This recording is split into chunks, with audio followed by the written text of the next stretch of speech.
So we're on the coach and hooked up and ready to go. So Kings Canyon, here we come. Going into Kings Canyon. We stopped in for some breakfast.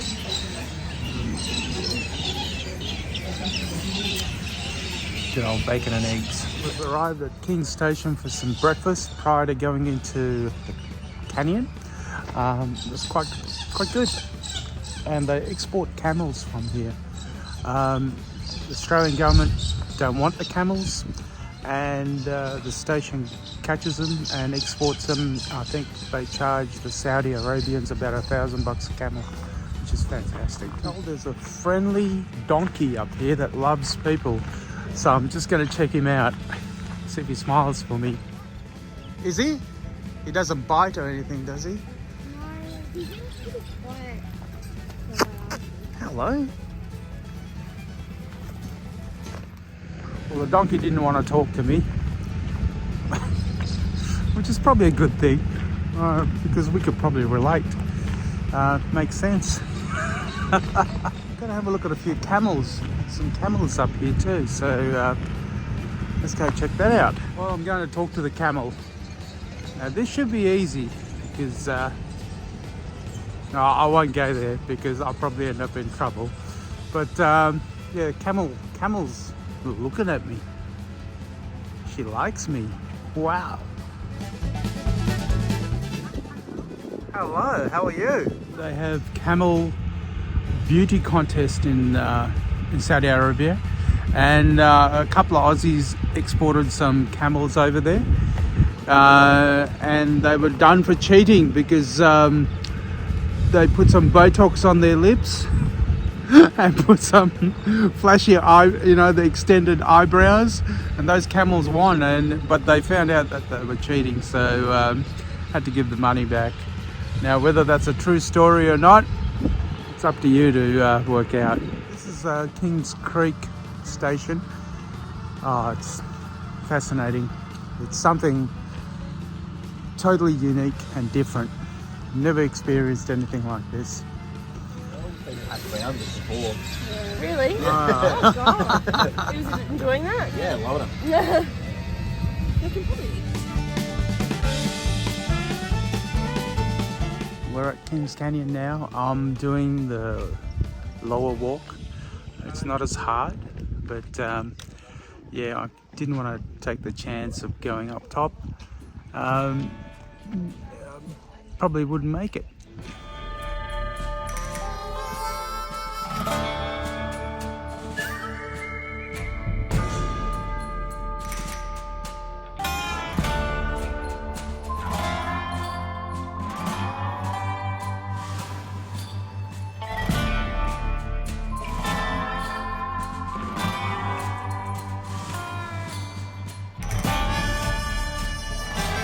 Doing the Kings Canyon base walk with a whole bunch of people that I don't know, and hey, I'm enjoying it.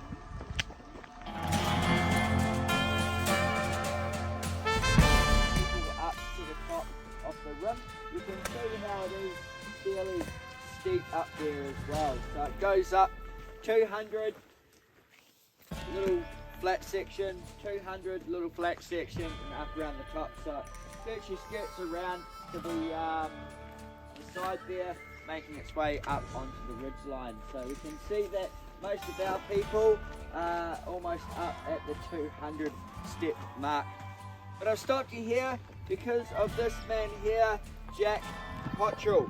Now Jack Cottrell, he was the person that helped open up this area for tourism. Now tourism in this area here didn't really open up until the 1960s. So tourism in Central Australia, sort of down at Uluru, Katajuta, that was around the late 1950s that it was established around there.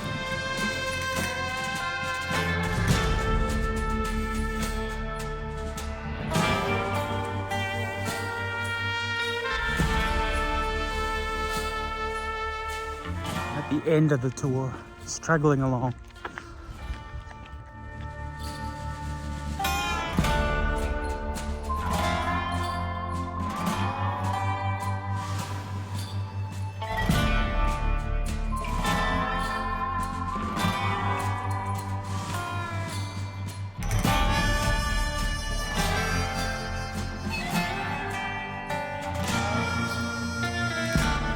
Absolutely loving this, guys.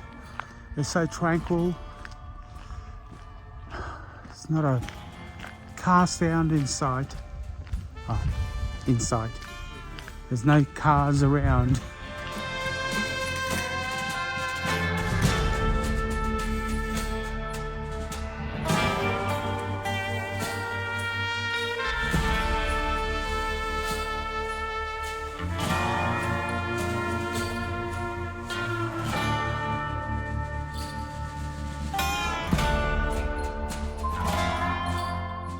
A true canyon. Now, when we think of canyons, you may think of the Grand Canyon in the United States. Well, technically, that is a gorge. That is because the definition between a canyon and a gorge, you'll have water starting from one end and finishing at the other, or a gap starting at one end, finishing the other. There's a true definition of a canyon. Once upon a time, hard sandstone and soft sandstone. So Mereenie and Carmichael sandstone are the two sandstones that we do have. Now, one being the softer, one being the harder. We have the softer material sitting underneath and the harder layer sitting on top. Very sharp, that's known as a spinifex. So you've got the green clumps down the bottom and the golden shoots that come out the top. Because it's nice and sharp, we're coming to the sort of the end of that seasonal cycle there. The grevillea is starting to die off, but you'll notice that the leaves itself are quite sharp and pointy. That there is to stop the birds trying to fly in and get the Guangdong tree. So when the fruit is ripe, it's almost like a peach. It would be probably about that size, sort of about that round as well. Now with that,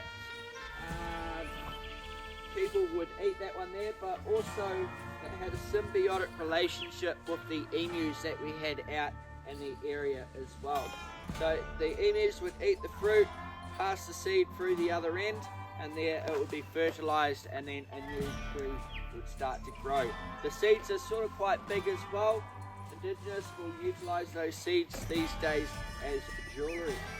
Those pesky camels, they also love the Guangdong tree as well, to the point where they would eat the leaves, they would knock the tree down, and they would eat the root system of the tree.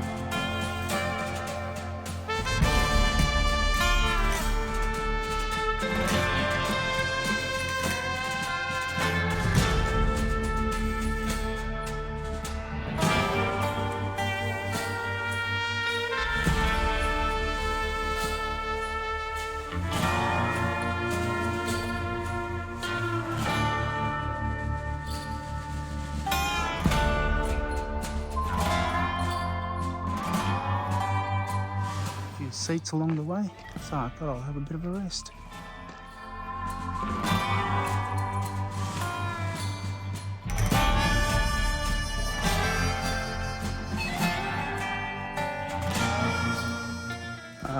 I don't think the video does this place any justice at all. It's absolutely beautiful. Weather's perfect, and yeah, I got no words. Beautiful. We're walking through a creek bed at the moment, but there's no water at all.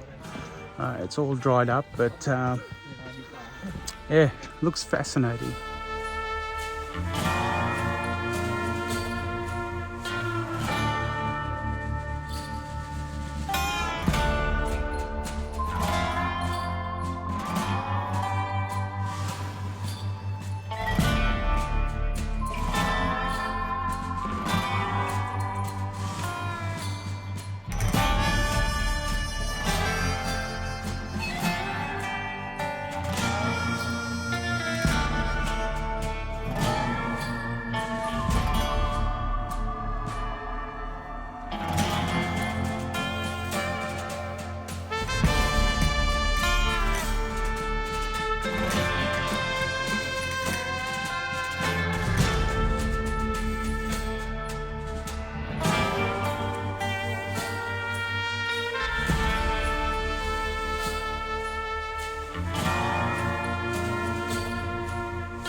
heading back to the bus now, and we're going to get dropped off at a station where there's plenty of food and beer. So tranquil around here. And as soon as I think that, there's a bloody helicopter buzzing above. More tourists, I suppose. But it's beautiful, absolutely magical. Absolutely no water in it at all, but stunning, absolutely stunning, the rock formations. Beautiful.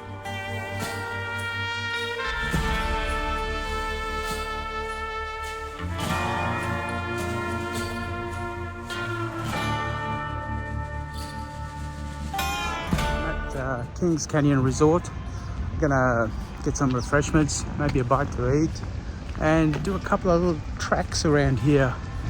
Well, let's go and have a look. Main watering hole, get your fuel, get some food. It's just a good sort of pit stop to fill up if you're traveling by yourself, I suppose. There's a bit of a lookout up here, so I'm going to do a track up there and just view the scenery from up there. It's about 11:30 at the moment. The cafeteria or the smorgasbord, a bar, whatever you want to call it, it's not open yet. Opens at 12, so I'll kill a bit of time doing this. The Lorita Lookout. I don't know the significance of the name. I presume it's something to do with the indigenous people or tribe around here. Yeah, it's set up well. So the movie Priscilla, Queen of the Desert was filmed in this particular location.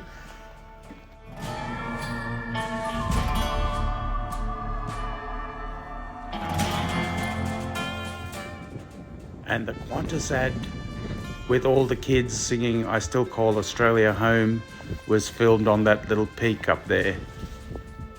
So behind me here, these are all salt lakes. Amazing. Now we're coming up to a rock that looks like Ayers Rock, but it's not. It's called Foolaroo, as it looks identical. So on our way back, we stopped at Curtin's Springs, which was built by one family over many years, and it was all built by hand, authentic. Just amazed.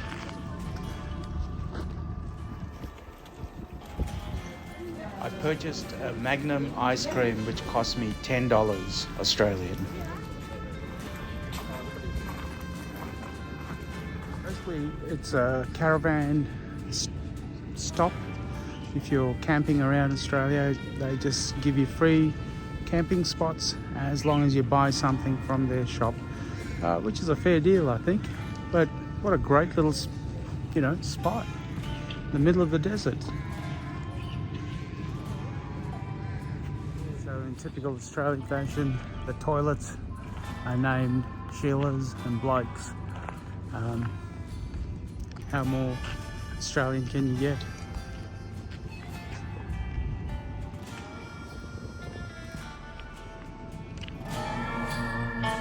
So it's our last night and we're having dinner at Sales, going for a buffet. It's quite good.